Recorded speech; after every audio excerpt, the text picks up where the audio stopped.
Most people begin their day in chaos. The alarm blares, and instead of rising with purpose, we reach for our phones. Notifications flood the screen, messages, missed calls, social media alerts. And before we've even taken a breath, we're drowning in the noise of other people's lives. We stumble out of bed rushed, scattered, already behind. And then we wonder why the rest of the day feels heavy, stressful, or empty. Shetty once said, "How you start your day is often how you live your life." If your mornings are ruled by panic and distraction, your life will echo the same rhythm. But if your mornings are anchored in intention, the entire day shifts. The tragedy is that most of us live unaware of this truth, repeating the same mistake every morning, choosing chaos over clarity, rush over reflection, distraction over direction. Picture a man just after a breakup. He wakes up, grabs his phone, and scrolls through old photos of the person who left. His chest tightens, his mind spirals, his energy collapses before the sun has even risen. By mid-morning, he's exhausted, unable to focus, weighed down by memories he chose to relieve. Now picture the same man making a different choice. Instead of reaching for the phone, he sits still for a moment, breathing deeply, feeling the pain but not feeding it. He whispers to himself, "Today I move one step forward." That small shift turns the morning from despair into determination. Contrast defines the truth. Mornings either chain you to the past or prepare you for the future. And yet, because chaos feels normal, we rarely stop to question it. We believe stress is just part of life. But stress is not life. It's a choice disguised as a habit. Every rushed morning is a decision, silent but destructive, to let the world dictate how you live. Jay reminds us, don't let the day control you. Be intentional about how you control the day. This is the power of mornings. They are not simply the start of your day. They are the blueprint for how the rest of it unfolds. If you build the morning with strength, the day will stand tall. If you neglect it, the day collapses under pressure. Think about it when you begin with panic. Everything feels urgent. You're short-tempered, easily distracted, quick to anger. But when you begin with stillness, even challenges feel manageable.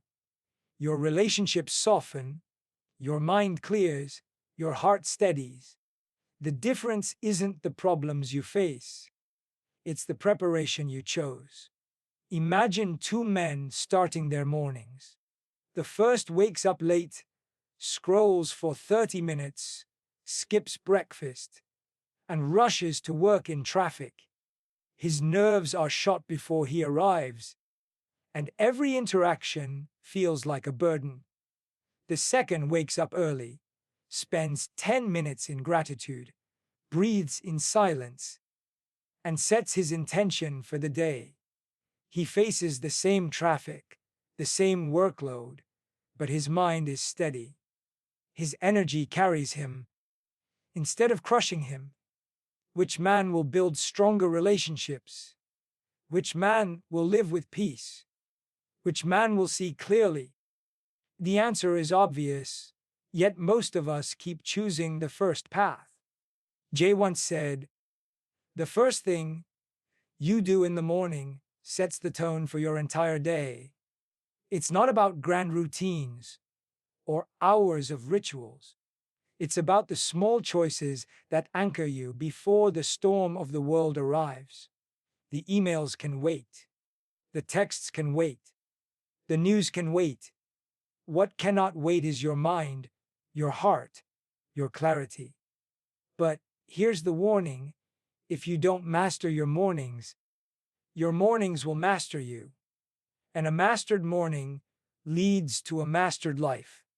An unguarded morning leads to a wasted one. Every day you start in chaos, you train your mind to live in chaos. Every day you start with intention, you train your mind to live in peace. The choice is simple, but the impact is massive. One path leads to exhaustion, anxiety, and repeated failures. The other leads to strength, resilience, and growth. The morning decides which path you take. And that is why the mistake of mornings is the most dangerous mistake of all. It's invisible. You don't notice its weight until years later, when you realize how much life you've lost to autopilot. But here's the hope. You can change it today. You can decide that tomorrow will not begin with chaos, but with clarity. You can decide that the first words you hear will not be from your phone, but from yourself. You can decide that your mornings will no longer drain you. They will define you. And this is where the journey begins. Because once you break free from the trap of chaotic mornings, you can step into the first ritual Shetty reveals, cultivating love through intention, and love, directed inward and outward, is the first step to rebuilding your mornings, your relationships, and your life. Love is not something that just happens to us, it is something we practice. And the first place love must be practiced is in the morning.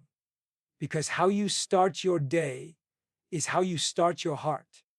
Most of us wake up searching for love in the wrong places, refreshing messages, waiting for someone's approval, scrolling to see if we matter in the world's eyes. But love that begins outside will always leave you empty. Love that begins inside will always leave you full. Shetty once said, "The way we start our mornings is the way we start our relationships, with either gratitude or expectation. Gratitude builds, expectation destroys." The ritual of cultivating love in the morning is about shifting from waiting to receive love to choosing to create it. Picture a man broken after a breakup. He wakes up, and the first thing he does is replay what he's lost. He whispers her name in his mind, aching for a message that will never come. Every morning, his heart reopens the wound. His day begins in scarcity, and so does his life. Now imagine the same man making a new choice. He wakes up, places his hand over his chest, and says 3 things he's grateful for: his strength to endure, the lessons he's learning, the hope of new beginnings. He feels the shift immediately, not because the pain is gone, but because gratitude has begun to transform it. Gratitude is the doorway. But the ritual doesn't stop there. Love must also be spoken, first to yourself, then to the world. Jay reminds us, you can't be what you can't see, and you can't give what you don't have. So begin by affirming yourself. Not empty flattery, but truths that anchor your soul. I am worthy. I am enough. I am learning. I am growing. These words are not decorations. They are foundations. Contrast 2 mornings. In the first, a man wakes up and tells himself, "I'm worthless. I always fail. Nothing will change." He carries that script into his work, his friendships, his relationships. By noon, he's already defeated. In the second, a man tells himself, "I am stronger than my past. I deserve peace. Today I will rise." His day is still full of challenges, but he faces them differently. He doesn't crumble. He climbs. The ritual of love also extends outward.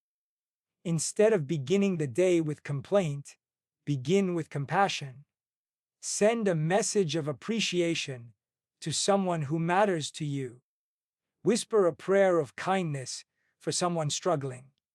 Imagine someone you care about and hold them in your thoughts with love.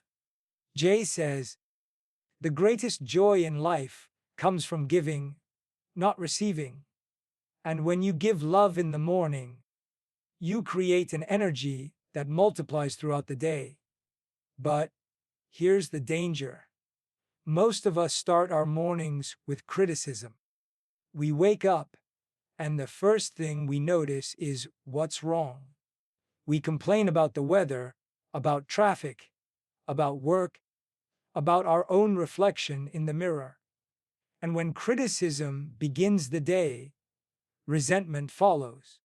You cannot build a day of peace on a foundation of bitterness. So here's the shift.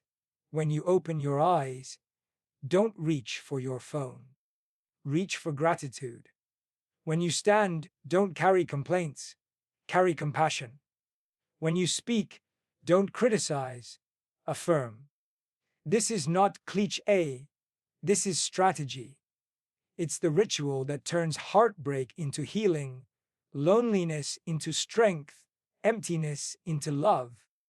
Shetty reminds us, love is not about grand gestures. It's about consistent, small choices that add up.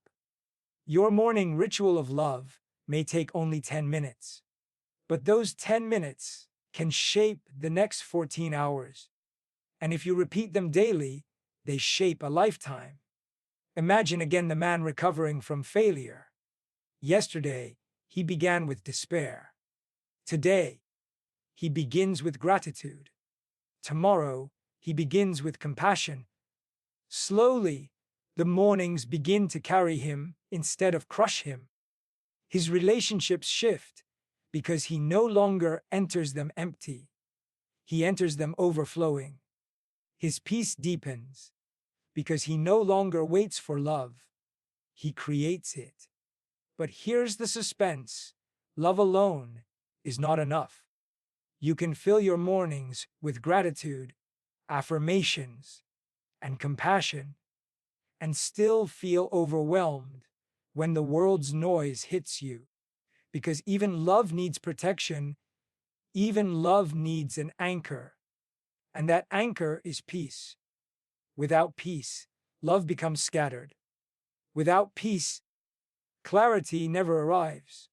So the journey doesn't end with love. It continues to the second ritual, anchoring peace in a noisy world. And once you discover that, you'll realize mornings aren't just about starting the day. They're about shaping your destiny. Peace is the anchor of the soul. Without it, even love becomes unstable, tossed around by the storms of life. We live in a world addicted to noise. The moment we wake up, we're assaulted by the sound of notifications, emails, breaking news, and opinions that demand our attention. And without realizing it, we begin each day already pulled into chaos. That's why the second morning ritual is about anchoring peace, choosing silence before the noise, stillness before the storm, calm before the battle.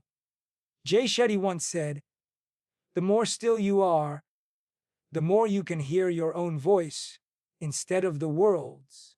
But silence terrifies most people, because when the world grows quiet, our inner noise grows louder.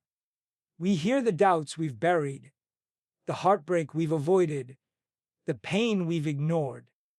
That's why so many distract themselves from the moment they wake. Yet, what they don't realize is that stillness doesn't create the noise. It reveals it so it can finally be released. Picture a man starting his morning in two different ways. In the first version, he rolls over and immediately dives into social media. Within minutes, He's comparing his life to strangers, feeling behind, anxious, and restless. By breakfast, his mind is already scattered, and the day hasn't even begun.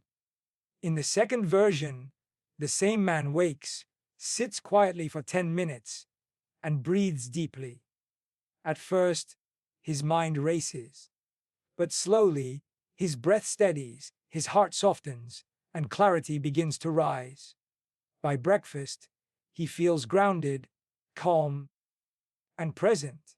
The difference isn't in the world, it's in his ritual. Peace is not passive, it's powerful. It is the ability to hold still while the world demands movement. It is the ability to remain centered while life tries to pull you apart. Jay reminds us, we think strength is found in action, but often strength is found in stillness. And nowhere is that more true than in the morning. Because when you choose peace first, you carry peace into everything that follows. Contrast the man who begins with silence and the one who begins with chaos. The first enters traffic, deadlines, and conflict with a steady mind. Challenges still come, but they don't consume him. The second enters with a restless spirit. Every problem feels heavier, every word feels sharper, every obstacle feels impossible. Both live the same day, but only one experiences peace. Anchoring peace doesn't require hours of meditation or a retreat to the mountains. It can be as simple as 5 minutes of breath work, 10 minutes of journaling, or a short walk in nature. What matters isn't the length, it's the intention. You are choosing to meet yourself before you meet the world. You are choosing to hear your own voice before the world shouts over it.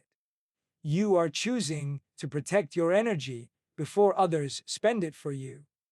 Jay says, don't let the world decide how you feel before you've decided how you feel. That is the essence of this ritual. Peace is not the absence of noise, it's the mastery of it. You can't control the chaos outside, but you can control how much of it you carry inside. Imagine a man struggling with failure. If he wakes up and immediately checks his phone, he sees reminders of everyone else's success. His insecurity grows, his peace evaporates, and his failure feels unbearable. But if he wakes and anchors himself in peace, he remembers that his journey is his own, that his worth isn't measured by others, and that failure is just feedback. One choice keeps him enslaved, the other sets him free. But here's the danger. Without peace, love becomes fragile. Even if you practice gratitude and compassion, the world's noise will scatter them. You'll begin with love in the morning, but lose it by noon, drained by conflict, comparison, and stress. That's why peace is the container that holds love steady. Without it, your mornings inspire you briefly, but life quickly consumes you. And here lies the suspense. Even peace is not enough, because peace without clarity can feel like drifting, calm but directionless. You may feel steady, but without a compass, you don't know where you're going. That's why the third ritual is essential. It transforms peace from a pause into a path. Shetty reminds us, peace is the anchor, but clarity is the compass. And until you align them both, you'll always feel like something's missing. Peace steadies your heart. Clarity directs your steps. And together, they give you the power to create not just a good morning, but a meaningful life. So the next step is clear. Once you've anchored yourself in peace, you must unlock clarity. Because without clarity, Even peace cannot protect you from drifting into the wrong direction. And once you hear this final ritual, you'll understand how mornings stop being routine and start becoming the blueprint of destiny. Peace steadies you, but peace alone won't carry you forward. Imagine standing in the middle of a calm ocean with no compass, no direction, no destination. You're floating, yes, but you're not moving anywhere meaningful. That is why the third ritual is clarity, because peace without clarity is drifting, but peace with clarity is destiny. Shetty once said, "Clarity doesn't come from the noise around you. Clarity comes when you create the silence to hear your purpose." And mornings are the perfect time for that silence. Before the world invades your thoughts, before deadlines and demands hijack your focus, you have a sacred window to align yourself with your vision. Clarity begins with questions, not the shallow questions of, "What do I need to do today?" but the deeper ones. Who do I want to be today? What kind of energy do I want to bring into the world? What legacy do I want to build? These questions are not about schedules, they're about direction. Without them, you live reactively, tossed by circumstance. With them, you live intentionally, guided by purpose. Picture two men again. The first wakes up, scrolls through emails, and immediately dives into tasks. He spends his day busy, but at the end of it, he feels empty, because productivity without purpose is just noise. The second wakes up, breathes, anchors in peace, and writes down 3 intentions: to act with kindness, to stay focused on his goals, and to nurture his relationships. His day may look similar: work, traffic, responsibilities, but every action is fueled by clarity. He doesn't just do, he directs. Jay reminds us, when you know your purpose, you stop chasing things that don't matter. That's why clarity is freedom. It protects you from wasting energy on distractions. It shields you from being hijacked by comparison. It reminds you that not everything deserves your attention, but the right things deserve all of it. One of the most powerful tools for clarity is journaling. 5 minutes in the morning, writing down your intentions, your values, your vision. It's not about writing poetry, it's about writing truth. The page becomes a mirror for your soul. What you write down in the morning becomes what you live out in the day. Visualization is another tool. Close your eyes and picture yourself living the day you want. See yourself walking with confidence, speaking with kindness, finishing tasks with focus, returning home with peace. The brain doesn't distinguish between imagination and reality. It simply trains itself to follow the patterns you set. When you visualize the right day, you create the path to live it. But here's the warning: without clarity, even love and peace will not save you. You'll feel good for a while, but you'll keep drifting back into old patterns. You'll give your energy to people who drain you, to tasks that don't matter, to distractions that waste your time. Clarity is what sharpens the edge, what turns calmness into direction, what transforms inspiration into action. Imagine again the man who feels like life has broken him. With no clarity, he spends his mornings replaying pain, his days reacting to problems, and his nights regretting his choices. But with clarity, everything shifts. He wakes, breathes, grounds himself in peace, and then sets his direction. Today I will not chase the past. Today I will invest in my future. Today I will walk with purpose. His pain doesn't disappear, but it no longer controls him. His failures don't vanish, but they no longer define him, because clarity reframes them all as steps on a greater path. Jay Shetty says, "You don't have to know the whole road, just the next right step." That is the heart of clarity. It's not about predicting your entire life. It's about choosing the next right step every morning with intention. And when you string those steps together day after day, you build a path that leads to love, peace, and fulfillment. Now see the trifecta: love, peace, and clarity. Love fills you with connection, peace steadies your heart, and clarity directs your steps. Without love, you run empty.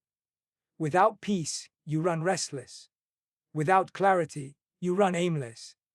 But with all three, you don't just survive your mornings, you master them. And by mastering your mornings, you begin to master your life. But here's the challenge: most people will hear this and nod. But tomorrow morning, they'll reach for their phone again. They'll return to chaos. They'll repeat the cycle. Because transformation doesn't come from hearing, it comes from doing. Jay reminds us, change doesn't happen when you talk about it. Change happens when you live it.